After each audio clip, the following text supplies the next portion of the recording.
Fala rapaziada, tudo certinho? Bem-vindos ao meu canal, o canal Hugo Romariz, onde eu falo sobre os gigantes cariocas. E são eles, Botafogo, Fluminense, Flamengo e o Vasco da Gama.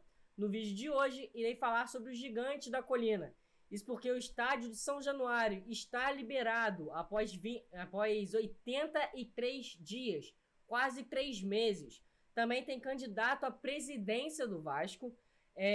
O termo que foi acordado, né, junto com o Ministério Público do Vasco, onde também teve a presença do prefeito do Rio de Janeiro, o CEO, o Lúcio Barbosa, enfim, várias coisas aí para falar. Teve jogo treino do Vasco, preparação para o jogo contra o Fluminense, enfim.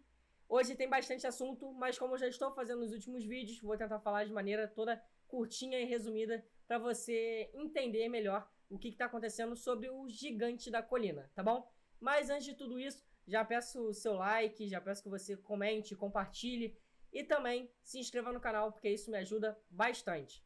Antes de mais nada, já vou falar então sobre o São Januário, tá? Que após 83 dias sem poder realizar algum evento com público, finalmente o Ministério Público assinou o documento junto ao Vasco, onde libera o estádio para ter a presença do público em partidas oficiais do Vasco da Gama. O Vasco não vai conseguir jogar contra o Fluminense no São Januário. Já o termo de conduta, né, o TAC aí, que o Vasco assinou, conta com biometria facial no estádio, conta com várias mais câmeras, mais segurança, isso tudo pro Vasco ter uma conduta melhor com o São Januário e aquele texto, né, que era cheio de preconceito, não venha a vencer mais uma vez. Por que eu falo isso? Porque aí, assinando esse termo, tendo mais segurança, como o Ministério Público sugeriu, não vai ter mais tiro ao redor do estádio, não vai ter mais pessoas se embriagando, não vai ter mais ruas estreitas, enfim, toda aquela bobagem não vai mais passar. Mas, após esses 83 dias, estou enfatizando bastante isso, porque foram quase 3 meses que o Vasco ficou impedido de atuar em São Januário. O Vasco já quer mandar o seu jogo contra o Curitiba, em São Januário, e também contra o São Paulo. Na semana passada, o Vasco chegou a mandar o jogo contra o São Paulo para o Mané Garrincha. A solicitação foi feita à CBF, a CBF acatou esse pedido, mas o Vasco deve voltar atrás e deve pedir para jogar em São Januário também contra o São Paulo. Contra o Fluminense, eu até falei anteriormente que vai ser no Maracanã, errei, perdão, vai ser no Engenhão. O Vasco, depois de muita briga, a gente já sabe disso também, não conseguiu o Maracanã, não conseguiu São Januário, não pôde mais transferir o jogo para fora do estado e conseguiu ir para o Newton Santos, com várias exigências de John Textor, teve pagamento à vista, mas enfim, o Vasco treinou ontem no Newton e também treinou hoje, quinta-feira. Quarta e quinta treinou e sábado vai jogar. Isso para reconhecer o gramado, para os atletas se sentirem mais em casa, mais à vontade, para conseguir jogar e desempenhar um bom futebol contra o Fluminense, e aí com um certo favoritismo de estar jogando em casa.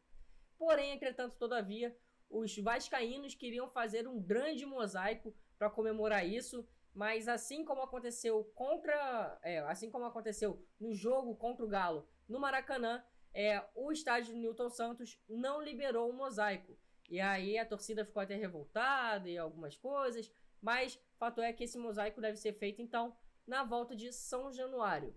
E ainda, só a última coisa sobre São Januário, tem uma foto que está circulando, vou encher agora a tela para você, que é uma foto linda, botando que São Januário é o time do povo, é o legítimo time do povo, né? Então, assim, de fato, é uma luta que não só os torcedores vascaínos venceram, mas também a sociedade venceu, porque aquele texto do desembargador foi totalmente fora de contexto legal.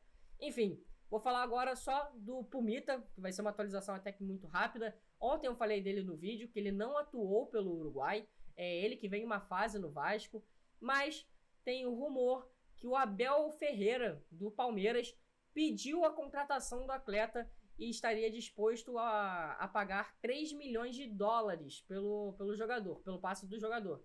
Mas o Vasco não tem interesse em negociar o atleta Se for para negociar, só vai ser na próxima janela. Então, assim, a chance é bem remota disso acontecer, tá? E aí, outro treino aí que o Vasco deu foi contra o São Cristóvão. Os times jogaram, se enfrentaram num jogo treino e o Vasco venceu por 5-0. Os destaques foram o Sebastião Ferreira, que marcou 2 vezes, e o Figueiredo, que também marcou 2 vezes. O outro gol foi do Alex Teixeira, e aí sim fechou a goleada em 5-0. E aí, alguns jogadores do São Cristóvão confidenciaram a alguns setoristas do Vasco, se eu não me engano, ou foi pro Fábio Azevedo ou pro Atenção Vascaínos, que o Payet jogou bem, começou jogando, não sentiu tanto a parte física, mas que o Matheus Cocão se destacou bastante nas atividades realizadas, né? No jogo realizado. O Matheus Cocão jogou muito e chamou muita atenção até dos jogadores, tá? Então, é isso. Deixa eu ver agora se eu tenho mais alguma coisa para falar. Vou falar então aqui sobre o Euriquinho, o Jefferson. É isso? É isso. Então, para fechar o vídeo, vou falar aí do Euriquinho, filho do Eurico Miranda, que vai se candidatar à presidência do Vasco da Gama nas próximas eleições. E aí vai ser um forte candidato a acabar com o Jorge Salgado, que é o atual presidente do clube. E o outro tema que eu também vou falar agora são dos ingressos esgotados, né? Contra o Fluminense. Todos já foram definidos. O Vasco vai fazer grande festa. 90% da torcida será do Vasco, 10% do Fluminense e cerca de 40 mil ingressos foram vendidos porque o Ministério Público só liberou esses ingressos, tá? Então ali na faixa dos 40 mil deve ser a expectativa do jogo, tá?